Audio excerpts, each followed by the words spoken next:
हमारा जीवन वैसा ही है जैसा हम उसे बनाते हैं। मैं जैसा हूं वैसा ही अपने को जानना बहुत आवश्यक है। समाज में कुछ लोग अहंकार की सटीक परिभाषा नहीं जानते, इसलिए आज हम आपके समक्ष यह प्रस्तुति लाए हैं। कृपया वीडियो को अंत तक देखें व चैनल को सब्सक्राइब अवश्य करें। अधिक समय न लेते हुए प्रस्तुति आरंभ करते हैं।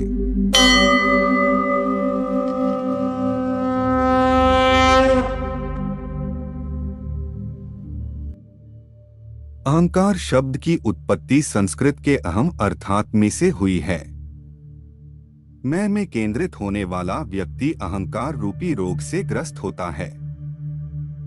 जब बच्चा जन्म लेता है तो उसके भीतर इस रोग के कोई अणु नहीं होते, लेकिन जैसे जैसे समय बीतता है वैसे वैसे बच्चे में अहंकार का भाव प्रबल होता जाता है। कुछ अलग करने की, दूसरों से बड़ा होने या दिखने की सोच मस्तिष्क पर हावी होती जाती है। इसी से हमारे भीतर अहंकार का बीज पनपने लगता है। प्रारंभ में तो यह भाव हमारे वश में होता है, पर समय बीतने पर यह इतना बलशाली हो जाता है कि हम उसके सेवक बन जाते हैं। हमारे समूचे कार्यकलाप ही अहंकार पूर्ति से प्रभावित होने लगते हैं। अहंकार वह पात्र बन जाता है जो कभी भरने का नाम नहीं लेता। धन, पद, प्रतिष्ठा और यश पाकर भी हम असंतुष्ट ही रह जाते हैं। जीवन उस मरुस्थल के समान बन जाता है जिसमें अहंकार, तृप्ति की प्यास एक आवश्यकता जैसी बन जाती है। अहंकारी व्यक्ति हर समय एवं हर स्थान पर अपने को ही सही समझना और सही सिद्ध करने का प्रयास करता है। दूसरों की बातें ध्यानपूर्वक नहीं सुनना अथवा उसे महत्व ना देना उसके स्वभाव का ही अंग है। अपने सभी निर्णय स्वयं ना लेकर दूसरों को लेने देना, दूसरों के समक्ष अपनी लुभाने वाली अथवा उत्तेजित करने वाली छवि प्रस्तुत करना तथा अपनी वास्तविक छवि को मुखौटा लगाकर छुपाना। इसके अतिरिक्त सत्य एवं विश्वास से अधिक महत्व उपलब्धि को देना। अपनी कमियों और त्रुटियों के लिए दूसरों को दोष देना, अपनी असफलता के लिए स्वयं को जिम्मेदार न मानना तथा दूसरों पर शासन करना अथवा दूसरों को अपने पर शासन करने देना आदि लक्षण अहंकार के कारक है। इनसे छुटकारा पाना प्रत्येक मनुष्य का सर्वप्रथम कर्तव्य है। अहंकारी व्यक्ति अपने मद में चूर होकर निर्धारित लक्ष्य को प्राप्त नहीं कर सकता, चाहे उसमें महाकवि कालिदास ही क्यों ना हो। ऐसे ही एक प्राचीन कथा भी है। कालांतर में एक बार महाकवि कालिदास जी के मन में यह घमंड पैदा हो गया कि वे सभी विद्वानों में श्रेष्ठ है। राज दरबार में स्वयं की प्रतिभा के विषय में उनके एक समकालीन कवि ने चुनौती दी कि उन्हें तभी सर्वश्रेष्ठ कवि माना जाएगा जब वे मुझे पराजित कर देंगे। कई दिनों तक कालिदास गहन चिंतन में डूबे रहे। अंत में वे अपने प्रतिद्वंद्वी कवि को हराने पैदल ही चल पड़े। मार्ग में उन्हें जोरों की प्यास लगी। तभी उन्हें एक कुएं से पानी खींचती पनिहारीन दिखी।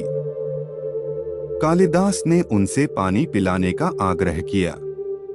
पनिहारीनों ने उनसे पूछा, आप कौन हैं? कालिदास ने उत्तर दिया, मैं बलवान हूँ। पनिहारी ने बोली, अन्न और जल ही प्राणियों को शक्ति देते हैं, अतः वही असली बलवान है। तुम में कौन सा बल है? पनिहारीनों की बात सुनकर कालिदास निरुत्तर लौट आए। कुछ दिनों बाद दूसरे मार्ग से अपने गंतव्य की ओर चल पड़े। फिर उन्हें प्यास लगी। एक पनिहारिन द्वारा परिचय पूछने पर कालिदास बोले, मैं एक निर्बल आदमी हूँ। पनिहारी ने हंसकर कहा, तुम निर्बल कैसे हो?